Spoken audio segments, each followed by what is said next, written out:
Hello everyone, কেমন আছো তোমরা সবাই? আশা করছি সবাই খুব ভালো আছো। সো অনেকে আমাকে মেসেজ করেছো যে স্যার সামনে এনটিপিসি এক্সাম আছে অ্যান্ড অলসো সামনে এলডিএ মেন্স এক্সাম রয়েছে এবং তার সঙ্গে সঙ্গে মিসলেনিয়াস মেন্স এক্সাম এবং ক্লার্কশিপ মেন্স এক্সামও কিন্তু দোরগোড়ায় রয়েছে।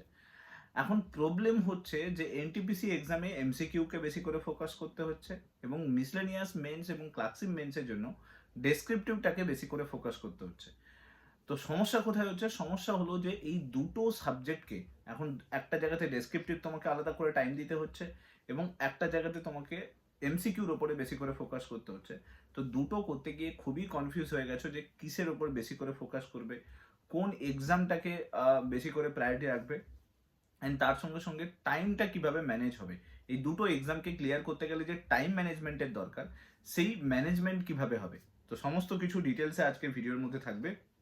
ভিডিওটা ভালো লাগলে লাইক করে দেবে, চ্যানেলটাতে নতুন হয়ে থাকলে সাবস্ক্রাইব করে নেবে, আর মাস্ট চ্যানেলটার সঙ্গে জুড়ে থাকতে ভুলবে না। নাও প্রথমে আসি যে মিসলেনিয়াস মেন্স এক্সাম এবং ক্লার্কশিপ মেন্স এক্সাম মে মাস এবং জুন মাস এই দুটো মান্থে কিন্তু শিডিউলড হয়ে রয়েছে। তো হিসেব অনুযায়ী তোমার কাছে আছে, এটা চলছে মার্চ মাস, তাহলে মার্চ মাস পুরো পড়ে রয়েছে, এপ্রিল মাস রয়েছে এবং মে মাসের ফার্স্ট উইক ধরে চলো। তার মানে তোমার কাছে মোরলেস 2 মাসের কাছাকাছি সময় রয়েছে। এবার যদি এনটিপিসি এক্সাম দেখি, এনটিপিসি এক্সাম বলা হচ্ছে এপ্রিলের মিড থেকে অথবা মে মাসের ফার্স্ট থেকে শুরু হবে। তার মানে এনটিপিসি এক্সামের জন্য খুব বেশি হলে তোমার কাছে 1টা মাস পড়ে রয়েছে। এখন দুটো এক্সামের কিন্তু আলাদা আলাদা ক্রাইটেরিয়া, কারণ একটাতে পুরো কমপ্লিট এমসিকিউ এবং আরেকটাতে কমপ্লিট ডেসক্রিপটিভ। তো যেহেতু এমসিকিউ ফরম্যাটে আমরা অভ্যস্ত হয়ে রয়েছি, সামনের বিভিন্ন এক্সামগুলোতে আমরা এনটিপি মানে অন্যান্য এক্সাম যেগুলো দিয়ে এসেছি সেগুলোতে প্রায় সবগুলোই এমসিকিউ টাইপের ছিল, কিন্তু ডেসক্রিপটিভ প্যাটার্নে কখনো দেওয়া হয়নি। আর ডেসক্রিপটিভ প্যাটার্ন এইবারেই নতুনভাবে মিসেলিনিয়াস মেন্স এবং ক্লার্কশিপ মেন্স বা এলডিএ মেন্সের জন্য তৈরি হতে হচ্ছে। তো মনীষার যে এই যে মেসেজটা, এই মেসেজটা কিন্তু শুধুমাত্র মনীষার নয়, এরকম বহু জনের এই মেসেজ, এই সেম উত্তর, সবারই প্রশ্ন যে তাহলে কিসে ফোকাস করাটা খুব দরকার হবে এবং কিভাবে ম্যানেজ করাটা খুব দরকার আছে। দেখো, আমি তোমাদেরকে বলবো যে তুমি তোমার দিনের না দুটো টাইমকে ডিভিশন করে নাও। একটা টাইমে তুমি ফিক্সড রাখো যে তুমি এমসিকিউর ওপরেই ফোকাস করবে। সেটা হতে পারে যে দিনের মর্নিং টাইমটা তুমি এমসিকিউর উপরে মানে এনটিপিসি কে দেখলে, কিন্তু একটা টাইম তোমাকে ফিক্স করতেই হবে ডেসক্রিপটিভের জন্য। হতে পারে তুমি ইভিনিং টাইম ডেসক্রিপটিভের জন্য বার করো অথবা রাতের টাইম ডেসক্রিপটিভের জন্য বার করো, কিন্তু বার তোমাকে করতেই হবে। কারণ তুমি জেনে রাখো, ইন ফিউচার গিয়ে তুমি আবার ক্লার্কশিপ আসছে, আবার মিসলেনিয়াস আসছে। সো তোমার কাছে কিন্তু ডেসক্রিপটিভ দরকার দরকার লিখতে তোমাকে হবেই। ডাব্লিউবিসিএস দিতে গেলেও সেখানে ডেসক্রিপটিভ লিখতে হবে। তো ডেসক্রিপটিভ তোমাকে লিখতে হবেই। তার জন্য আমি বলবো যে একটু প্র্যাকটিসের মধ্যে নিয়ে আসো। সারাদিনে তুমি যদি বের করে 1 ঘন্টা বার করতে পারো, কোনো না কোনোভাবে 1 ঘন্টা যদি টাইম বার করতে পারো, তাহলে ডেসক্রিপটিভ কিন্তু তৈরি হয়ে যাবে। আমি একটা জিনিসে তোমাদেরকে খুব ভালোভাবে ক্লিয়ার আউট করতে চাই, ডেসক্রিপটিভ হোক বা এনটিপিসির এমসিকিউ হোক, যে প্যাটার্নেই তুমি করছো না কেন, একটু স্পেসিফিক টু এক্সাম ফোকাস করার চেষ্টা করো। আমরা আননেসেসারি সারাদিনে এমসিকিউর ওপরে ফোকাস করছি, আননেসেসারি ডেসক্রিপটিভের কন্টেন্টের উপর ফোকাস করছি, পিডিএফ এর উপর ফোকাস করছি। ওটা না করে স্পেসিফিক টু এক্সাম কোন জিনিসগুলো দরকার আছে, যেরকম প্রেসি যদি লিখতে হয় স্ট্যান্ডার্ড কেমন প্রেসি জিজ্ঞেস করে, বা ধরো জিএস পেপারে যদি তোমাকে লিখতে হচ্ছে জিএস পেপারের প্যাটার্নটা দেখো। তো ডেসক্রিপটিভ লেখার প্যাটার্নটা তুমি তৈরি করো এবং তুমি স্পেসিফিক টু এক্সাম ভাবে নিজেকে তৈরি করতে স্টার্ট করো। আর সারাদিনে একটা টাইম বার করো, অ্যাটলিস্ট 1 ঘন্টা বসে সময়টা দেবে। বাকি যে টাইমটা আমি বলবো এই মুহূর্তে দাঁড়িয়ে এনটিপিসির ওপরেই ফোকাস করো। কারণ এনটিপিসি একটা এক্সাম যেখানে ভ্যাকেন্সি প্রচুর আছে, অ্যান্ড অলসো তুমি তোমার কাছে লেভেল প্লেইং ফিল্ড রয়েছে। তুমি যদি অনেক দিন ধরে সেন্ট্রাল এক্সামের প্রিপারেশন নিচ্ছ, বা তোমার যদি অনেক দিন ধরে এমসিকিউর ওপরে একটা দক্ষতা থাকে, তাহলে তুমি এই জায়গাটাতে কিন্তু রিচ আপ করার চান্স থাকবে। আর রইল বাকি ডেসক্রিপটিভ, ডেসক্রিপটিভ তোমাকে দেখতে হবে। আর যারা ধরো প্রফেশনাল আছো, যারা সময়ই পাচ্ছ না, তাদের ক্ষেত্রে কি করতে পারো, তোমরা সারা সপ্তাহের মধ্যে অ্যাটলিস্ট 2 ডেজ বার করো, যে দুটো দিনে তুমি ডেসক্রিপটিভ নিয়ে বসবে এবং লেখালেখি প্র্যাকটিস করবে। ঠিক আছে? কারণ তোমাকে লেখালেখি প্র্যাকটিস করতে হবে, মাঝে মাঝে চেক করাতে হবে বিভিন্ন টিচারকে দিয়ে।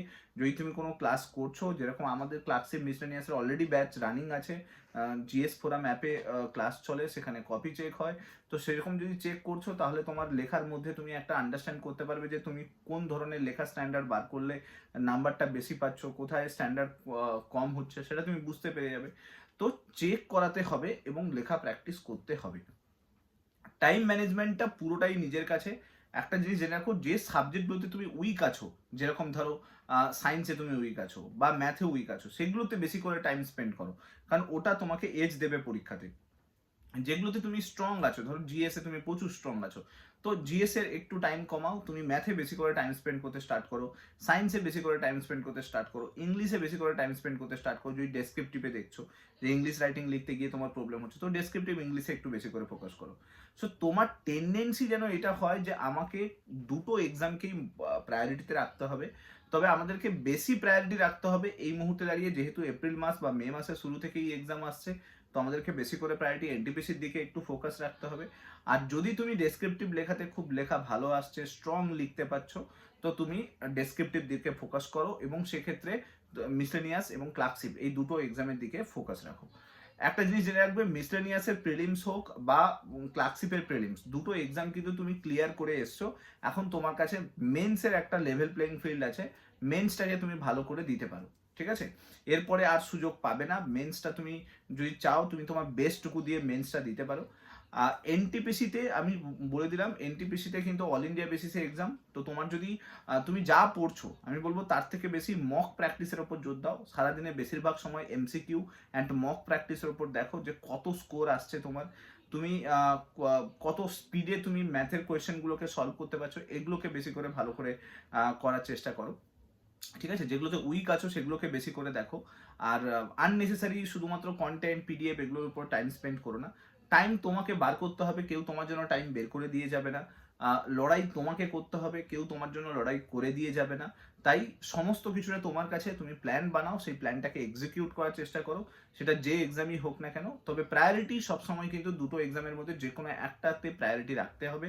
যদি তুমি এর আগে সেন্ট্রাল এক্সামের বিভিন্ন এক্সামগুলো সিজিএল টিজিএল এগুলোর জন্য প্রিপারেশন নিচ্ছিলে, অলরেডি তোমার ভালো রেডি হয়ে রয়েছে, তাহলে তুমি এনটিপিসির দিকে বেশি করে ফোকাস হয়ে যাও। যদি তুমি সিজিএল এক্সাম এই সমস্ত এক্সামকে বেশি করে ফোকাস করছিলে না এবং তোমার ক্লার্কশিপ মিসেলেনিয়াসে ভালো স্কোর আসছে, তাহলে আমি বলবো মেন্সের দিকে ফোকাস করে যাও, যেখানে ডেসক্রিপটিভ রাইটিং এর উপরে জোর দেবে। হোপফুলি ক্লিয়ার করতে পারলাম, আইডিয়া তোমাদের ক্লিয়ার হলো কোনটাতে বেশি করে ফোকাস করবে, কোনটাতে একটু কম করলেও হবে। বাকি তোমাদের যা কিছু কোয়ারি সেটা ডেসক্রিপশন বক্সে নিচে যে কমেন্ট সেকশন আছে সেখানে জানাতে পারো। আর ক্লাসে জয়েন করতে চাইলে ডেসক্রিপশনে লিঙ্ক দেওয়া রয়েছে, সেই লিঙ্কের থ্রুতে গিয়ে ক্লাসগুলো দেখতে পারো। থ্যাংক ইউ সো মাচ, ভালো থাকো, সাবধানে থাকো, সুস্থ থাকো। কোনো ডাউট হলে আমাকে জানাতে ভুলো না। থ্যাংক ইউ, নেক্সট ক্লাসে তোমার সঙ্গে আবার দেখা হচ্ছে। Till then, bye by.